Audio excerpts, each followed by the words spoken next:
요한복음 8장 31절부터 교독하도록 하겠습니다. 그러므로 예수께서 자기를 믿은 유대인들에게 이르시되 너희가 내 말에 거하면 참으로 내 제자가 되고 진리를 알지니 진리가 너희를 자유롭게 하리라. 그들이 대답하되 우리가 아브라함의 자손이라 남의 종이 된 적이 없거늘 어찌하여 우리가 자유롭게 되리라 하느냐. 예수께서 대답하시되 진실로 진실로 너에게 이르노니 죄를 범하는 자마다 죄의 종이라. 종은 영원히 집에 거하지 못하되 아들은 영원히 거하나니 그러므로 아들이 너희를 자유롭게 하면 너희가 참으로 자유로우리라. 나도 너희가 아브라함의 자손인 줄 아노라. 그러나 내 말이 너희 안에 있을 곳이 없으므로 나를 죽이려 하는도다. 나는 내 아버지에게서 본 것을 말하고 너희는 너희 아비에게서 들은 것을 행하느니라. 대답하여 이르되 우리 아버지는 아브라함이라 하니 예수께서 이르시되 너희가 아브라함의 자손이면 아브라함이 행한 일들을 할 것 이거늘 지금 하나님께 들은 진리를 너희에게 말한 사람이 나를 죽이려 하는도다. 아브라함은 이렇게 하지 아니하였느니라. 아멘. 오늘 우리가 읽은 이 본문에는 잘 알고 있는 8장 32절의 말씀이 들어 있습니다. 이 말씀은 사실 어떤 의미로 보면 세상 사람들도 많이 알고 있고 특별히 연세대 교정에 가면 이 말씀이 적혀 있습니다. 왜냐하면 처음 연세대를 세웠던 선교사님들이 이 말씀에 기초해서 그 학교를 세웠기 때문입니다. 그러니까 어떤 의미로 보면 참 좋고 대단한 말씀이죠. 그렇지만 지금 학교에 그것이 붙어 있다고 해서 그 정신에 의해서 그 학교가 운영이 되느냐? 그 절대 아닙니다. 이미 그런 정신은 다 사라졌습니다. 그럼 무슨 정신이 이 선교사들이 그 선교사들이 원했던 것일까? 그것은 단순히 32절만 가지고 말하는 게 아닙니다. 뚝 떼어서 그 앞뒤를 고려하지 않고 뚝 떼어서 진리를 알지니 진리가 너희를 자유케 하리라. 옛날 개혁성경에는 자유케 하리라 이렇게 나오죠. 그러면 요즘 사람들이 그 내용을 볼 때는 뭐라고 생각하겠습니까? 학문적인 진리, 과학적인 진리, 이 세상을 돌이가게 만드는 어떠한 그런 진리 이렇게 생각하지 성경적인 진리라고 누가 생각하겠습니까? 믿는 사람 몇 사람 외에는 그렇게 생각하지 않을 것입니다. 핵심은 32절은 31절과 함께 가야 합니다. 한번 31절을 보십시오. 그러므로 예수께서 자기를 믿은 유대인들에게 이르시되 조건이 있습니다. 너희가 내 말에 거하면 조건이고요. 참으로 내 제자가 되고 진리를 알지니 그게 바로 두 번째 이 조건에 의한 결과고요. 세 번째 결과는 진리가 너희를 자유롭게 하리라. 그러니까 첫 번째 우리가 고민해야 될 것과 두 번째 나오는 것과 세 번째 나오는 것들이 다 사실은 연결되어 있습니다. 이것으로부터 이것이 떼내어져 있는 것이 아니라 쉽게 얘기하면 다 한 통수 안에 묶여져 있다는 뜻입니다. 그러면 제일 중요한 게 뭐냐? 너희가 내 말에 거하면 이것입니다. 여러분 거한다는 것을 여러분이 압니다. 성경에서 보통 거한다라는 이런 표현이 나오면 그 말씀은 굉장히 강한 의미를 품고 있습니다. 그것에 대하여서 제일 잘 설명하고 있는 내용이 요한복음 15장의 말씀입니다. 똑같이 씁니다. 네가 내 안에 내가 너 안에 거한다. 그러니까 포도나무 가지가 포도나무에 거한다. 그리고 내 말이 너희 안에 거하고 그리고 너희가 내 안에 거하면. 그래서 주님과의 관계에 대해서 한편으로는 생명체가 같이 공유하고 있는 유기적인 그러한 삶에 거하는 것을 말합니다. 그게 단순히 그냥 밥만 먹고 쑥 하고 나가는 게 아니라 마치 가지가 이 포도나무에 붙어 있으려면 항상 붙어 있어야 되잖아요. 어느 시간에는 떨어졌다가 어느 시간에는 붙었다가, 이건 거하는 게 아니거든요. 또 붙어 있는 것 같은데 전혀 영양분을 먹지 않고 있는 그런 가지가 있다면 그것도 말도 안 되고요.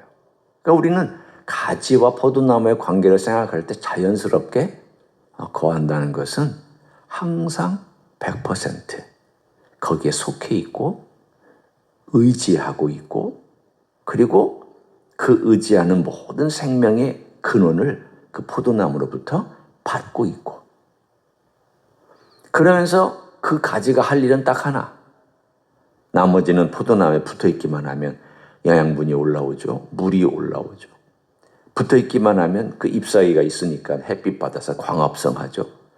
그러니까 그냥 붙어 있기만 하면 되고, 두 번째는 그러면 열매를 저절로 맺게 되어 있습니다. 오늘 이 말씀도 그와 똑같은 것으로 볼 수 있습니다. 너희가 내 말에 거하면 자연스럽게 오는 결과가 뭐냐? 참으로 내 제자가 되고 진리를 알 것이다. 참으로 주님의 제자가 되고 진리를 안다고 되어 있습니다. 바꿔 얘기하면 우리 주님께서 자신을 믿는 유대인들에게 한편으로는 경고하고 있고 한편으로는 권면하고 있고 격려하고 있습니다. 네가 나를 믿는다 라고 나를 따라다니겠느냐? 그렇다면 이제 내 말에 거하라. 네가 나를 믿는다고 고백했으니까 이제부터는 내가 하는 말을 듣고 그 안에 너의 삶을 담가라. 너의 삶을 집어넣어라. 그리고 그 안에서 머물러라.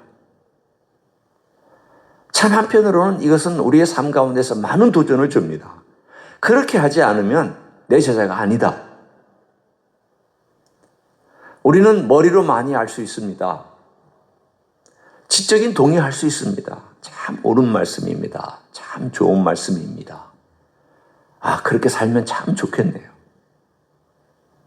그런데 막상 삶의 현장에 가면 그렇게 못 살 때가 있습니다.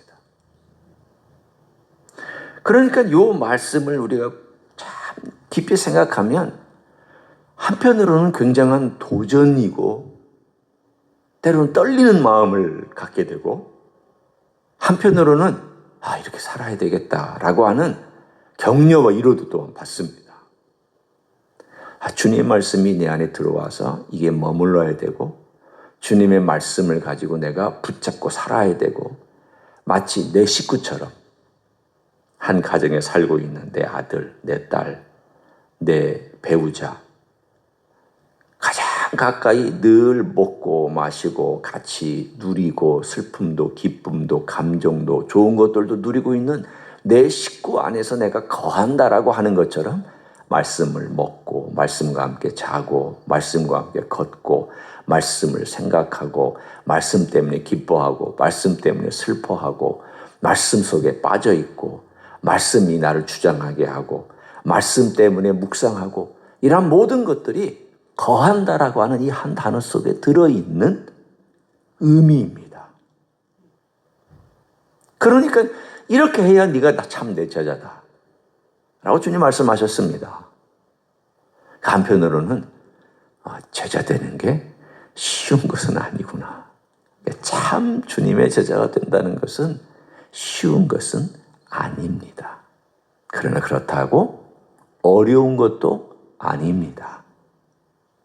왜냐하면 사실은 주님께서 우리를 얼마나 사랑하는지를 알면 주님께서 그 따르는 믿은 유대인들에게 말씀하신 내용이잖아요. 그들을 귀하게 보시고 많은 사람이 떠나가고 많은 사람이 어려운 환경 속에서 바리새인이나 사두개인들이 반대하고 있는 입장에서 따르겠다라고 했기 때문에 그들을 격려하기 위해서 하는 말입니다. 잘했다. 너가 나를 따른다는 건 잘한 것이다. 그리고 네가 나의 기적을 보고 표적을 보고 따른다는 것도 참 잘하는 것이다. 하지만 이제부터는 내가 너에게 말하는 이것을 잘 가슴에 담고 늘 생각하고 너희가 하나님 말씀이 과연 진짜인가 해서 늘 구약 성경, 그 당시에는 구약밖에 없었으니까요. 구약을 보고 있듯이 내가 너희들에게 한 말을 가슴에 새기고 그걸 깊이 생각하고 그 가운데 머물러라. 그러면 너희는 참 내 제자가 되고 진리를 알게 될 것이다. 여러분, 진리는 예수님의 말씀을 가슴에 담고 그것이 자기 것이 되었을 때, 체득되었을 때 그게 진리입니다. 제가 여기서 말하는 주관적인 진리를 말한 건 아닙니다. 아, 주님이 나를 사랑하시는구나. 진리죠? 근데 이것이 정말 내 삶 가운데서 아는 진리가 되려면 어떻게 되느냐? 주님이 나를 사랑하신다는 것을 내 삶으로, 몸으로 체득해야 됩니다. 그냥 머리로만 주님이 나를 위해서 십자가에 돌아가셨다. 주님은 나의 구세주시다. 주님은 사랑이시다. 내가 사랑을 모르는데 주님이 사랑하신다고 외친들 그게 무슨 의미가 있으며, 내가 주님의 지혜를 실천하지 못하고 있는데 주님은 지혜로 부르니라고 말한들 무슨 의미가 있겠습니까? 아, 그래도 목사님 찬송이라도 해야죠. 찬양이라도 해야죠. 우리 주님은 사랑이시고 우리 주님은 위대하시고 찬양이라도 해야죠. 한편으로는 맞지만 또 다른 편으로는 변명이 될 수도 있습니다. 우리는 주님을 높여드리고 찬양한다고 말하면서 삶의 변화가 일어나지 않고 있다면 진리를 모르고 있다라고 말할 수 있습니다. 그래야 오늘 본문에 있는 것처럼 그 진리가 우리를 자유롭게 합니다. 주님께서 이 땅에 오신 목적이 뭐냐? 거기 나타나 있잖아요. 이것과 똑같은 구절이 오늘 36절에 있습니다. 이 진리가 무엇인지를 다시 한번 생각해 볼 필요가 있습니다. 그러므로 주님께서 이 말씀에 대한 일종의 결론입니다. 아들이 너희를 자유롭게 하면 너희가 참으로 자유로우리라. 오늘 이 두 대목이 똑같은 구조로 되어 있습니다. 너희가 내 말에 거하면 참으로 내 제자가 되고 진리를 알지니 진리가 너희를 자유롭게 하리라 하는 말씀과 36절 그러므로 아들이 너희를 자유롭게 하면 너희가 참으로 자유로우리라. 우리 주님께서 이 땅에 오신 것은 우리에게 풍성한 자유를 주시기 위해서 왔습니다.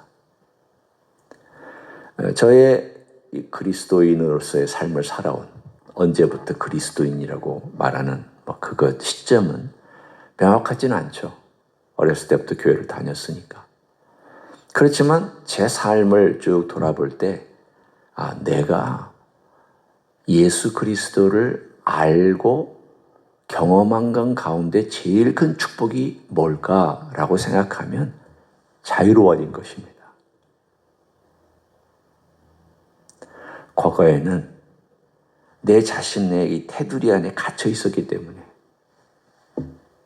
사실은 내가 갇혀 있는 줄 몰랐습니다. 사람은 그렇잖아요. 늘 자기가 살고 있는 어떤 그 리듬과 그리고 패턴과 그리고 걷던 어떤 방식이라는 게 있습니다. 그러니까 이게 깨어져서 이게 잘못됐거나 이게 아니다라는 것을 아는 순간이 되고 그 과정을 다시 바꾸어서 주님이 기뻐하시는 삶의 패턴과 방식으로 바꿔나갈 때 그게 자유거든요. 왜냐하면 주님께서 주시고자 원하시는 것은 우리의 삶의 자유입니다. 매이는 게 아니거든요. 죄는 우리를 묶습니다. 오늘 이 본문에도 나왔죠. 죄를 범하는 자마다 죄의 종이라고. 죄는 묵습니다. 주님은요, 자유를 줍니다. 죄는 우리를 종으로 삼습니다. 노예로 삼습니다. 그러니까 뭔가 자유롭지 못하고 뭔가 이렇게 얽매이는 것 같고 눌리는 것 같고 억지로 하는 것 같을 때는 이것은 내가 지금 주님께서 주신 것이 아니구나 라고 생각하시면 맞습니다. 그런데 주님께서 주시는 그 마음은 자유가 있습니다. 기쁨이 있습니다. 그리고 이거 행할 때 뭔가 모르는 내 속에서의 희열이라고 할까요? 이건 주님께서 나를 도와주시는 거다. 주님께서 나와 함께 하시기 때문에 내가 이것을 할 수 있다. 라고 하는 뭔가 확신과 그리고 기쁨과 소망과 그리고 내가 하지 못하는 능력 같은 것들이 그 가운데 나타나고 그 가운데 실천됩니다. 오늘 이 자유가 우리에게 있습니다. 주님은 우리의 삶 가운데서 풍성한 자유를 주기 위해서 왔지 우리를 묶기 위해서 오지 않았습니다. 예수 많이 믿을수록 이거 하고 저거 해야 된다, 이거 해야 된다, 저거 해야 된다라고 자기 자신에 대해서 그렇게 하는 사람도 있지만 주님을 믿을수록 자유로워지고 다른 사람에 대해서도 자유를 줄 수 있는 사람. 그렇게 생각하시면 됩니다. 내가 얼마나 성숙하냐, 내가 얼마나 예수님을 잘 믿고 있느냐를 따지면 우리 주님께서 주시고 계시는 그 자유가 내 삶 속에서 얼마나 누려지고 있느냐를 생각하시면 됩니다. 그리고 내가 다른 사람에 대해서도 얼마나 자유롭게 생각하고 있느냐. 오늘 유대인들이 예수님에게 와서 예수님과 대화할 때 믿는 유대인들조차도 예수님의 하시는 말씀을 잘 이해하지 못했습니다. 죄종이라고 얘기하니까 우리가 무슨 죄종이냐? 우리는 아브라함의 아들들이다. 주님 말씀하셨습니다.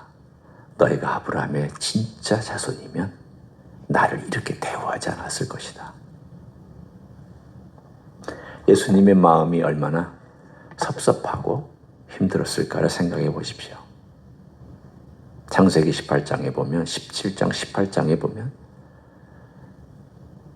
하나님의 아들이신 성자 예수 그리스도께서 이 땅에 아브라함을 만나러 오셨습니다.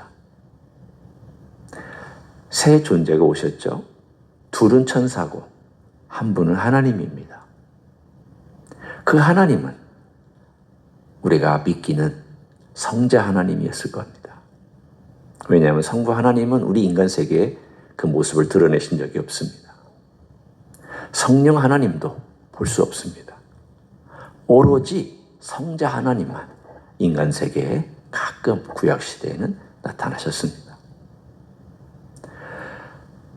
그러니까 예수님께서 아브라함과 함께 가졌던 교제는 친밀한 교제였습니다.